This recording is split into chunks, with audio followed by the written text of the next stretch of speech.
Hello everyone, welcome back to select IAS. Select IAS के current affair programme में आप सभी का स्वागत है। दोस्तों, यहाँ पर हम ई दृष्टि घटना चक्र करंट अफेयर को डिस्कस कर रहे हैं। यहाँ पर आपका पूरे एक साल का करंट अफेयर अच्छे से कवर हो जाएगा अगर आप इस सीरीज़ को डेली बेसिस पर रेगुलर फॉलो करते हैं। आज की क्लास में हम डिस्कस करने वाले हैं जो भी एक साल के अंदर विभिन्न मुद्दों पर समिति और आयोग का गठन किया गया है भारत सरकार के द्वारा। तो आज की क्लास में हम इनको काफ़ी अच्छे से डिस्कस करेंगे। फ्रेंड्स, आपको बता दें कि इस सीरीज़ की काफ़ी सारी क्लासेस आपकी आ चुकी हैं और इसकी प्लेलिस्ट इसी चैनल पर बना दी गई है। तो अगर आप इस चैनल पर नए हैं, आप उस प्लेलिस्ट को फॉलो कर सकते हैं। शुरू से सभी क्लासेस को आप अच्छे से देख सकते हैं। चलिए फिर स्टार्ट करते हैं आज की क्लास। तो यहाँ पर आप देख सकते हैं ये आपके आयोग और समिति हैं, जिसमें सबसे पहले है आपके सामने मणिपुर में राहत एवं पुनर्वास कार्यों की निगरानी हेतु समिति।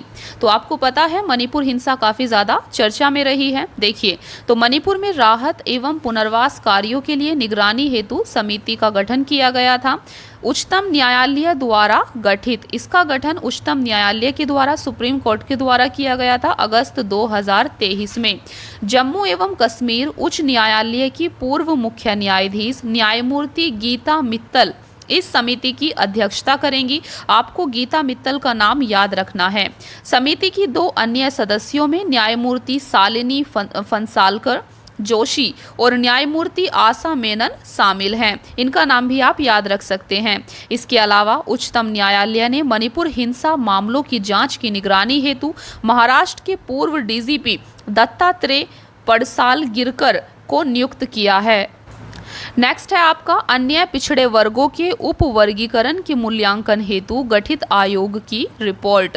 तो यहाँ पर आप देख सकते हैं अभी हाल ही में जुलाई 2023 में इस आयोग की रिपोर्ट राष्ट्रपति द्रौपदी मुर्मू को सौंपी गई है। अन्य पिछड़े वर्गों के उप वर्गीकरण के लिए जो आयोग गठित किया गया था उसकी हाल ही में रिपोर्ट आई थी।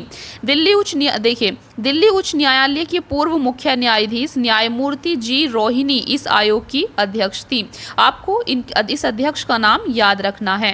नेक्स्ट है आपका कृष्णा नदी जल विवाद अधिकरण के कार्यकाल में वृद्धि। केंद्र सरकार द्वारा 31 मार्च 2024 तक इसका कार्यकाल बढ़ाया गया है जुलाई 2023 में।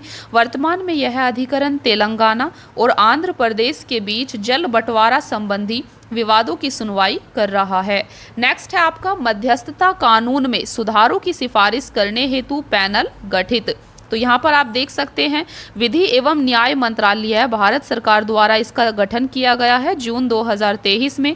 इस पैनल की अध्यक्षता पूर्व विधि सचिव टी.के. विश्वनाथन कर रहे हैं।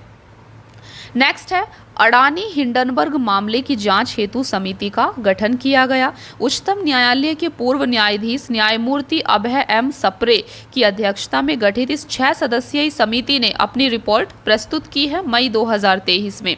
नेक्स्ट है उच्च शिक्षण संस्थानों के मूल्यांकन और मान्यता प्रक्रिया को सशक्त बनाने हेतु समिति। तो शिक्षा मंत्रालय भारत सरकार द्वारा गठित इस समिति ने रिपोर्ट प्रस्तुत की है 12 मई 2023 को। इसका गठन आईआईटी परिषद की स्थायी समिति के अध्यक्ष एवं कानपुर के बोर्ड ऑफ गवर्नेंस के अध्यक्ष डॉक्टर के राधाकृष्णन की अध्यक्षता में किया गया था। नेक्स्ट है आपका बहुपक्षीय विकास बैंकों को मजबूती देने हेतु G20 विशेषज्ञ समूह। तो यहाँ पर आप देख सकते हैं भारत की G20 अध्यक्षता के तत्वाधान में इसका गठन किया गया था 28 मार्च 2023 को। इसका उद्देश्य एक उन्नत MDB इको प्रणाली का रोड मैप तैयार करना था। हार्वर्ड विश्वविद्यालय के एमिराइट्स अध्यक्ष प्रोफेसर लॉरेंस समर्स तथा आर्थिक विकास संस्थान के अध्यक्ष एवं भारत के 15वें वित्त आयोग के पूर्व अध्यक्ष NK सिंह इस समूह के सह संयोजक हैं। नेक्स्ट है आपका राष्ट्रीय पेंशन प्रणाली में सुधार हेतु समिति का गठन। तो केंद्र सरकार द्वारा मार्च 2023 में इसका गठन किया गया है और वित्त सचिव टीवी सोमनाथन इस समिति के अध्यक्ष होंगे। आपको इन समिति और आयोग के अध्यक्ष को जरूर याद रखना है। नेक्स्ट है उत्तर प्रदेश स्थानीय निकाय चुनाव में ओबीसी आरक्षण हेतु आयोग का गठन किया गया है। देखिए, मार्च 2023 में उत्तर प्रदेश सरकार द्वारा गठित 5 सदस्यीय आयोग ने अपनी रिपोर्ट प्रस्तुत की है। सेवानिवृत्त न्यायाधीश न्यायमूर्ति राम अवतार सिंह इस आयोग के अध्यक्ष थे। नेक्स्ट है आपका 22वें विधि आयोग के कार्यकाल को बढ़ाने को मंजूरी दी गई है। केंद्रीय मंत्रिमंडल द्वारा आयोग के कार्यकाल को बढ़ाने की मंजूरी दी गई है। इसके कार्यकाल को 31 अगस्त 2024 तक बढ़ाया गया है। वर्तमान में इस आयोग के अध्यक्ष न्यायमूर्ति ऋतुराज अवस्थी हैं।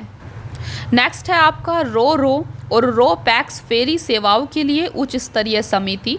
तो पत्तन पोत परिवहन और जलमार्ग मंत्रालय भारत सरकार द्वारा इसका गठन किया गया था 13 फरवरी 2023 को। दीनदयाल पोर्ट अथॉरिटी के अध्यक्ष SK मेहता इस समिति के अध्यक्ष बनाए गए हैं। नेक्स्ट है आपका गाम्बिया में कफ सिरप पीने से बच्चों की मौत की जांच हेतु विशेषज्ञ समिति ने अपनी रिपोर्ट जारी की है जनवरी 2023 में। इस समिति के अध्यक्ष औषध संबंधी राष्ट्रीय स्थायी समिति के उपाध्यक्ष डॉक्टर YK गुप्ता थे।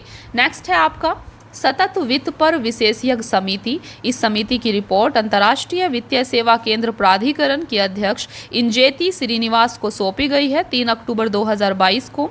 समिति का गठन CK मिश्रा की अध्यक्षता में किया गया था।